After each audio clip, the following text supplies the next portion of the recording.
रात का सन्नाटा। गांव के उस कोने में जहां कोई दिन में भी नहीं जाता था, वहीं खड़ी थी पुरानी हवेली, जिसे लोग शापित हवेली कहते थे। कहा जाता था जो भी उस हवेली में गया कभी वापस नहीं लौटा।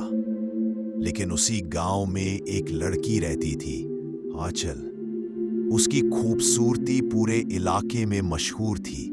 उसकी आंखें नीली थी, बाल काले घुंघराले और चेहरा ऐसा कि देखने वाला पलक झपकाना भूल जाए। गांव के सब लड़के उसे पाने के सपने देखते थे, पर कोई उसके पास जाने की हिम्मत नहीं करता था, क्योंकि लोग कहते थे आंचल रात को घर से गायब हो जाती है। सुबह होते ही फिर अपने कमरे में दिखती है, जैसे कुछ हुआ ही न हो। एक रात गांव का नौजवान अरविंद ने सच जानने की ठान ली। वो चुपके से आंचल के घर के पास छिप गया। घड़ी ने जब 12 बजाए, उसने देखा आंचल धीरे धीरे अपने कमरे से बाहर आई।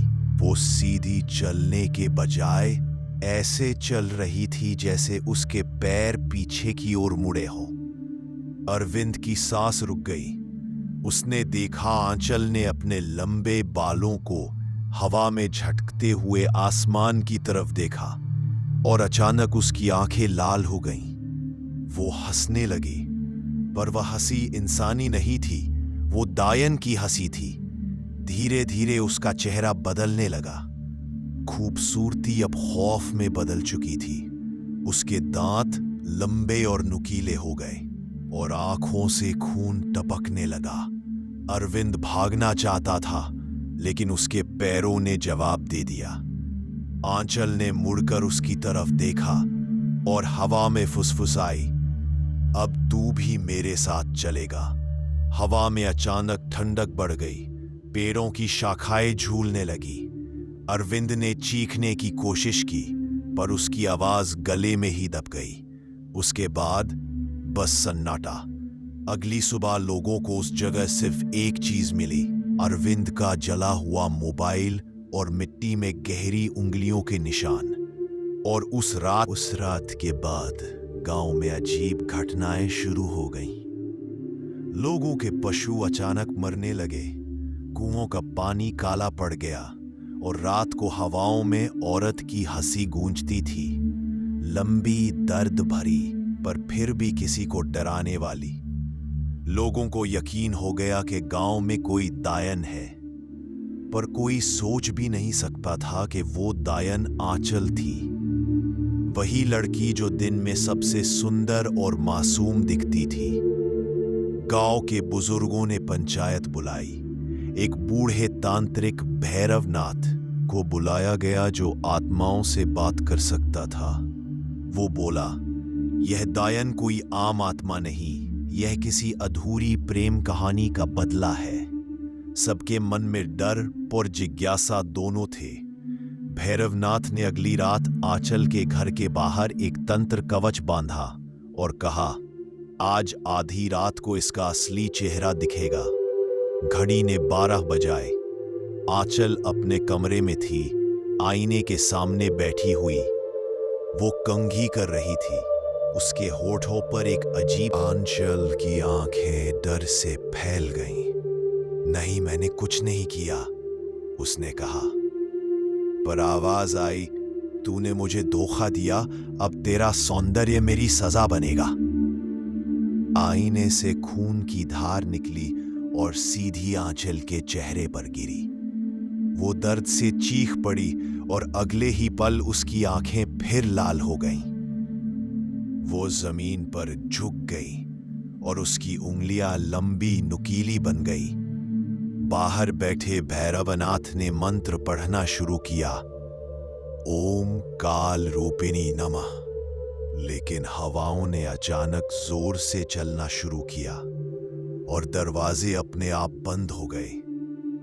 घर के अंदर से सिर्फ एक आवाज आई, आंचल की दायनी हंसी। सुबह जब लोग पहुंचे तो तांत्रिक जमीन पर पड़ा था, मरा हुआ। आंचल वहां नहीं थी। सिर्फ दीवार पर खून से लिखा था, वादा तो निभाया, अब कोई मुझसे वादा ना करे।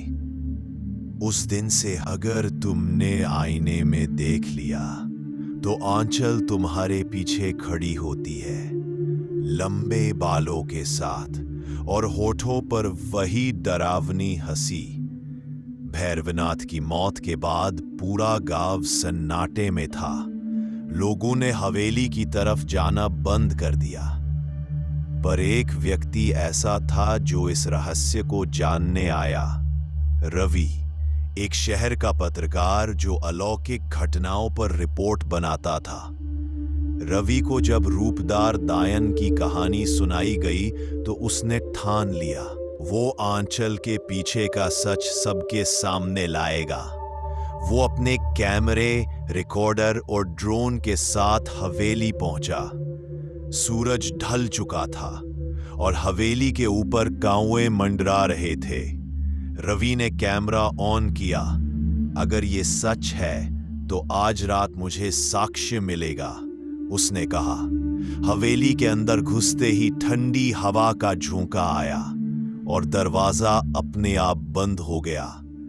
अंदर सन्नाटा था, बस दीवारों से हल्की हल्की खरोंच की आवाजें आ रही। दीवारों पर उंगलियों के निशान थे जो ताजे लग रहे थे।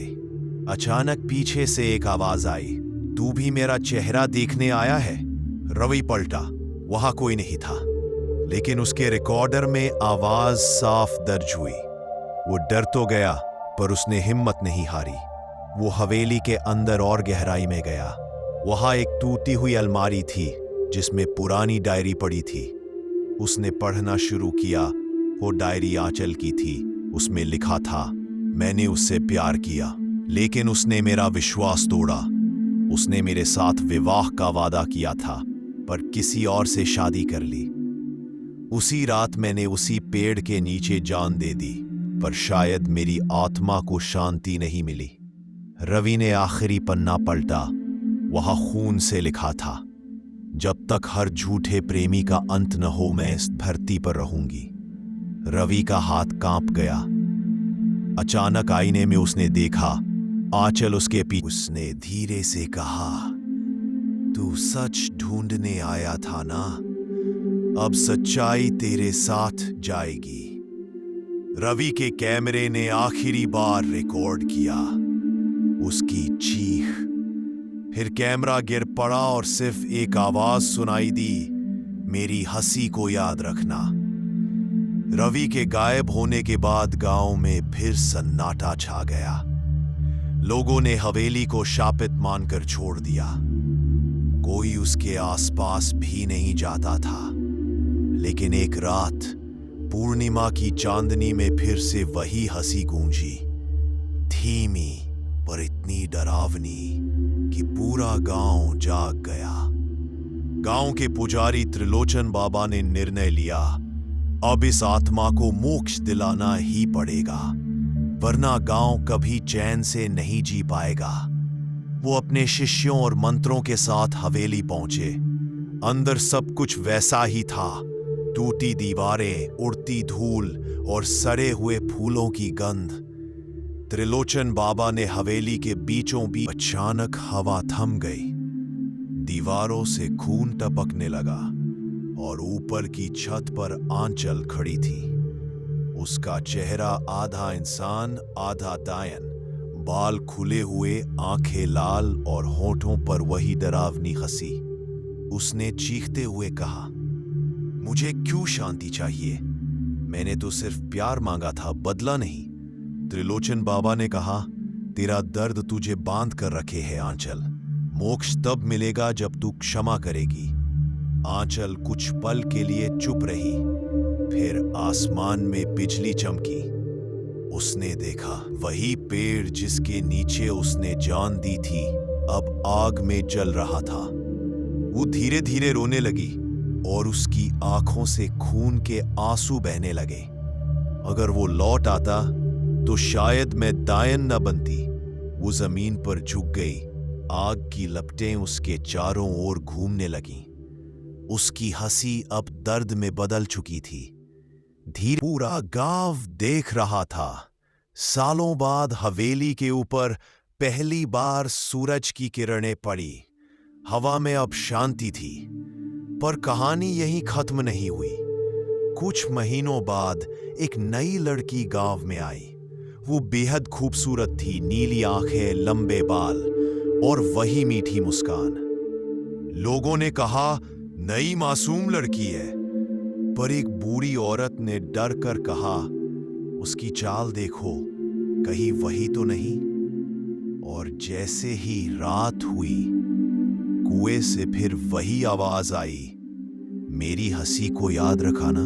अगर तुम्हें यह कहानी पसंद आई तो लाइक करो, कमेंट करो कि अगली बार कौन सी आत्मा की कहानी सुनना चाहोगे, और सब्सक्राइब करना मत भूलो, क्योंकि अगली रात शायद वो हंसी तुम्हारे दरवाजे पर गूंजे।